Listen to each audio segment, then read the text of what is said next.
Bienvenue dans ce nouveau numéro d'enquête de région consacré à la médecine connectée. Les nouvelles technologies au service de la santé, un domaine dans lequel les Hauts-de-France sont en pointe. Nous allons le voir à travers nos reportages avec les tissus innovants tout d'abord, comme ce t-shirt connecté qui permet de mesurer l'état de santé de celui qui le porte avec des applications médicales très concrètes expérimentées à Roubaix.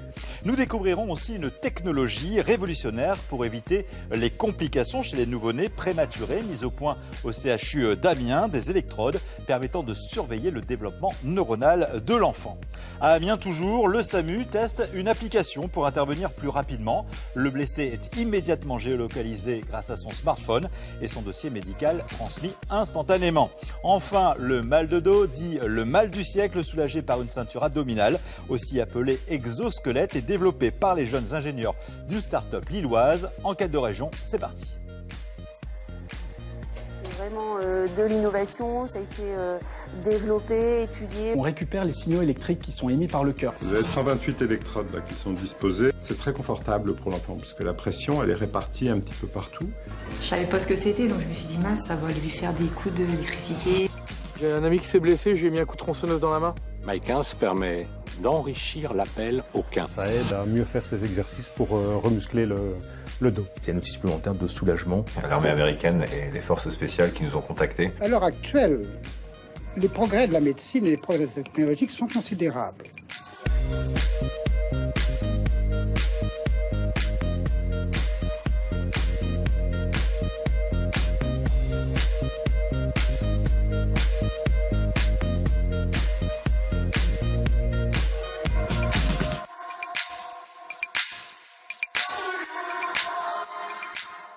Et pour aller plus loin sur ce thème de la médecine connectée, nos deux invités, Perrine l'Espagnol, directrice adjointe d'Eurasanté, nous dira tout sur ce pôle d'excellence des Hauts-de-France dans la filière biologie, nutrition, santé, et le docteur Robin Kremer pour l'espace de réflexion éthique des Hauts-de-France, avec qui nous aborderons les innombrables questions que posent ces révolutions de la médecine connectée. Merci à tous les deux d'être avec nous et à tout à l'heure.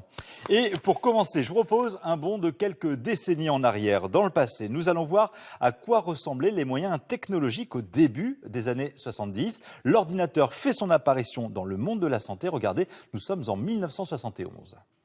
La mécanisation, l'automatisation, l'usage de l'ordinateur, inhumain ou excessif ailleurs, permettent déjà à certains hôpitaux de soulager plus vite et plus efficacement leurs malades. Les patients sont pris en charge dès leur admission par l'ordinateur. De simples infirmières, par l'intermédiaire d'un terminal, transmettent leurs observations aux médecins. Par le même canal, ceux-ci choisissent les remèdes appropriés et communiquent leur ordonnance à la pharmacie du centre hospitalier où l'ordinateur, toujours lui, a déjà rédigé l'étiquette du médicament à administrer. Un circuit comme celui-là pourrait desservir plusieurs hôpitaux à la fois avec un nombre limité de médecins.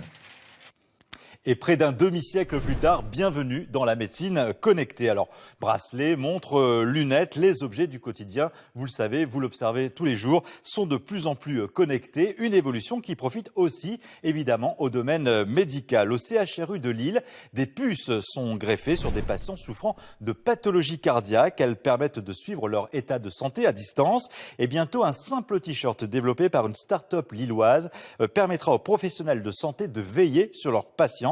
Le reportage de Simon Colaon et de Jean-Marc Vasco.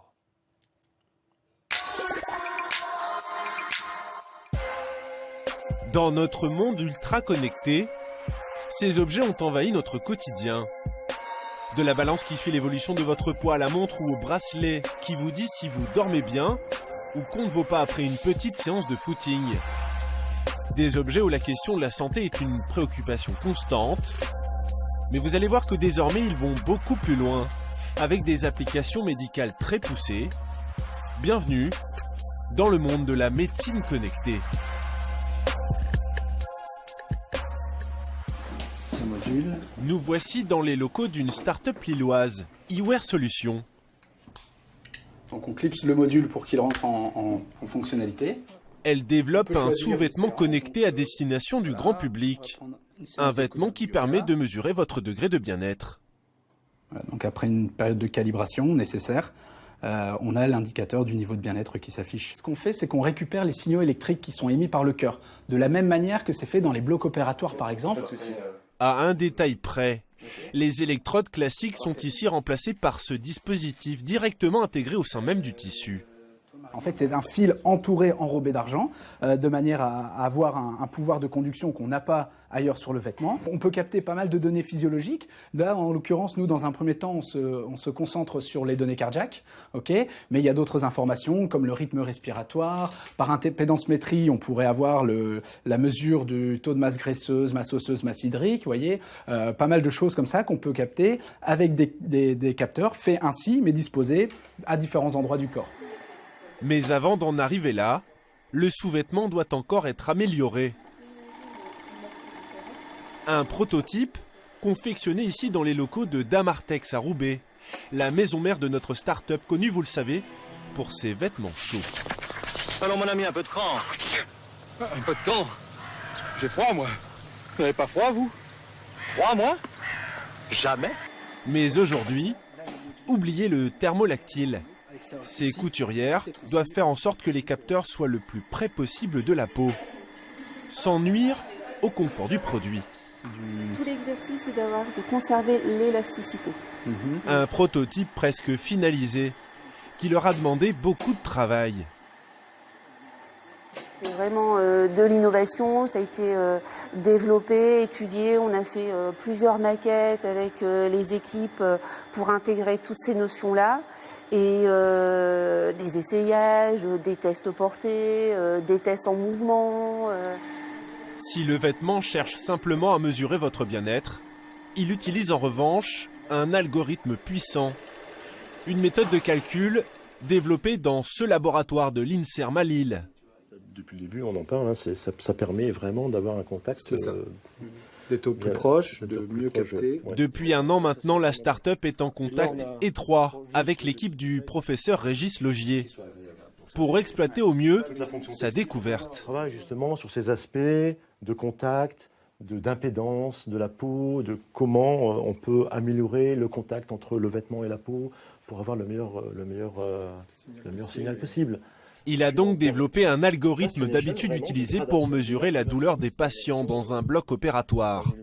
Un calcul complexe qui interprète la moindre variation de notre rythme cardiaque. On va mesurer avec une grande précision l'intervalle de temps entre chaque battement cardiaque. Et ce temps varie de tous les instants.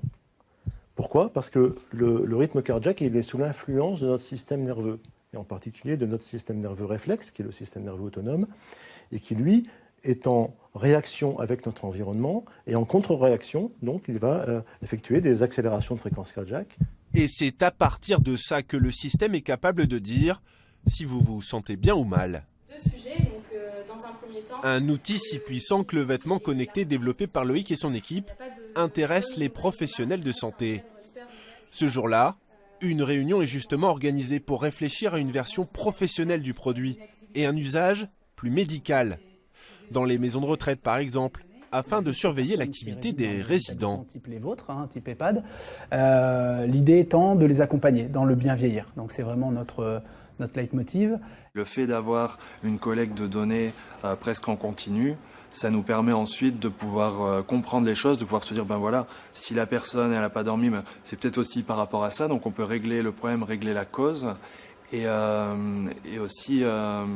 Par la suite, ça peut aussi permettre de prévoir, en fait, d'anticiper des comportements, anticiper des événements, et tout ça, ça peut être intéressant. Le vêtement, le sous-vêtement à plus forte raison, est un magnifique support pour y positionner des capteurs. Il est discret, le sous-vêtement ne se voit pas, il n'est pas stigmatisant donc, et il peut héberger des capteurs qui peuvent capter des données physiologiques très très utiles en temps réel pour les personnels soignants.